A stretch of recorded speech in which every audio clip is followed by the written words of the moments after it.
এখন যে শায়রিটা বলবো সেই শায়রিটার মধ্যে লাখ না হাজার না মিলিয়ন মিলিয়ন ভিউ এনে দিবেন আপনারা। কারণ হলো যে এই শায়রির এক একটা লাইন এক একটা মানুষের সাথে মিলে গেছে। যেমন ভালোবাসার খাতায় কে নাম লেখাইছে? আপনি নাম লেখাইছেন। ভালোবাসা দুঃখা কে খাইছে? আপনি খাইছেন। ভালোবেসে সব কিছু হারাইছে কে? আপনি হারাইছেন। এই জন্য আমি বলবো কি এই শায়রিটা ফিল না করে কেউ দেখবেন না। প্রথমে এই শায়রিটা ফিল করেন, তারপরে এই শায়রিটা শুনেন। তো মনোযোগ দিয়ে লাইনটা শুনবেন, আমি লাইনটা বলবো। আর একটা কথা, যে কখনো শায়রি বুঝেন না সে শায়রিটা দেখবেন না, আমার ভিডিও স্কিপ করে দেন। আমার এরকম ভিউয়ার্স দরকার নেই আমার। তো শায়রি ফিল না করে, আমি আগেই বলি, শায়রি ফিল না করে কখনো শায়রি শুনবেন না। শায়রি হলো যে যেখানে পূর্ণতা পাওয়ার কথা সেইখানে বিচ্ছেদ হয়ে যায়, যেখানে পূর্ণতা পাওয়ার কথা সেইখানে বিচ্ছেদ হয়ে যায়।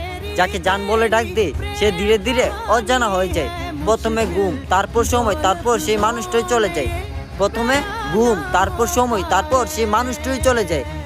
যারা মন থেকে ভালোবাসে তাদের অনেক বড় লস হয়ে যায়।